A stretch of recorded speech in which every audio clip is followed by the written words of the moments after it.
A demand has been made to renovate the fishery training center at Udaipur and create a regional training institution. A project of Rs 50 crore 8 lakh has been presented before the Union Minister for that. Minister Sudhanshu Das announced this news at a press conference at Secretariat. On Wednesday, Minister Sudhanshu Das held a press conference at Secretariat regarding the work list of Fisheries Department. Speaking on the press conference, Minister Sudhanshu Das said that on October 11, he went to Delhi and met the Minister of the Union Minister of Fisheries and Livestock Development. The interview mainly discussed how to increase the fish production of the state. The discussion focused on how to renovate the Fisheries Training Center at Udaipur and create a regional training institution. A project of Rs 50 crore 8 lakh has been presented before the Union Minister for that. Likewise, a project of 11 crore 9 lakh rupees has been proposed to the Minister of Union Ministry of Fisheries for increasing fish production. মাননীয় সচিব বলেছেন আপনাদেরকে recently আপনারা জানেন আমরা দিল্লিতে গেছি official ভিজিটে আমাদের কেন্দ্রীয় যিনি মন্ত্রী ফিশারি এআরডিডি ডিপার্টমেন্টের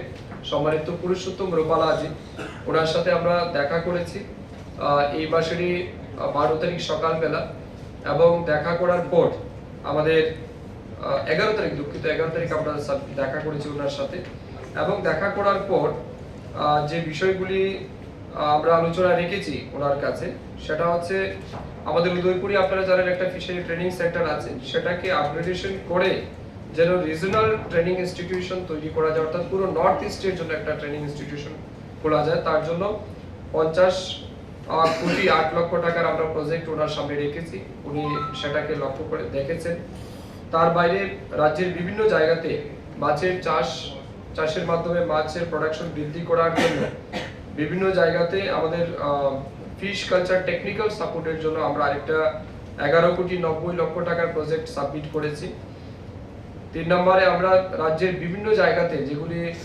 আনইউটিলাইজড ওয়াটার বডিজ রয়েছে পরিত্যক্ত জলাশয় যেগুলি রয়েছে সেগুলিকে ব্যবহার করে যাতে আরো বেশি মাছ চাষ বৃদ্ধি করা যায় তার জন্য 25 কোটি টাকারও আরেকটা প্রজেক্ট আমরা দিয়েছি এগুলিকে রিজুভিনেশন করার জন্য রিভাইভ করার জন্য এর বাইরে আরেকটা আপনাদেরকে গুরুত্বপূর্ণ ডিসিশন বলি যেটা আপনারা অলমোস্ট এটা আমরা পজিটিভ বার্তাও পেয়েছি সিগন্যাল পেয়েছি আমরা ফিশারি ডিপার্টমেন্টকে কাজে লাগিয়ে প্রথমবার রাজ্যে আমরা একটা ইনোভেটিভ প্ল্যান নিয়েছি যে to set up an integrated aqua park in Tripura for the first time with the financial assistance of Government of India under CSS PMMSY during the year 2023 and 24 অর্থাৎ একটা জায়গাতে সমস্ত কম্পোনেন্টকে যুক্ত করে অ্যাকোয়া ইন্টিগ্রেটেড অ্যাকোয়া পার্ক একটা পার্কের মতো হবে যেখানে মাছ চাষ হবে মাছ বিক্রয়ের জায়গা থাকবে স্টোরেজের ব্যবস্থা থাকবে কোল্ড স্টোরেজের ব্যবস্থা থাকবে রোড কানেক্টিভিটি ট্যুরিজম সেখানে ডেভেলপ হবে এরকম সবকিছু মিলিয়ে একটা প্রজেক্ট আমরা সেন্ট্রালের কাছে রেখেছি যেখানে প্রায় 99 কোটি টাকা ব্যয় হতে পারে তো তার জন্য আমরা ঊনকোটি জেলার 17 মিয়ার হাওর আপনারা নাম শুনেছেন এটা নিয়ে দীর্ঘদিন যাবত অনেক রাজনীতিও আছে বিগত সময়ে কিন্তু এটা অনেকটা লোল্যান্ড যেটাকে ফিশারির জন্য অনেক বড় প্রজেক্ট তৈরি করা যেতে পারে তো আমরা স্থানীয় নেতৃত্বের সাথে আলোচনা করেছি তারাও অত্যন্ত এক্সাইটেড এবং আমরা আশা করছি আগামী দিন হয়তো খুব রিসেন্টলি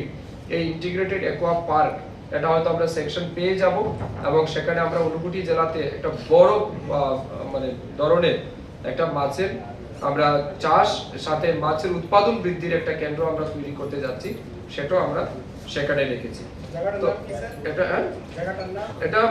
চণ্ডীপুর 17 মিয়ার হাওর এটাকে হাওড়ে বাজার বলে হাওড়ে বাজার এলাকা 17 মিয়ার হাওরে এখানে আমরা প্রজেক্ট সাবমিট করেছি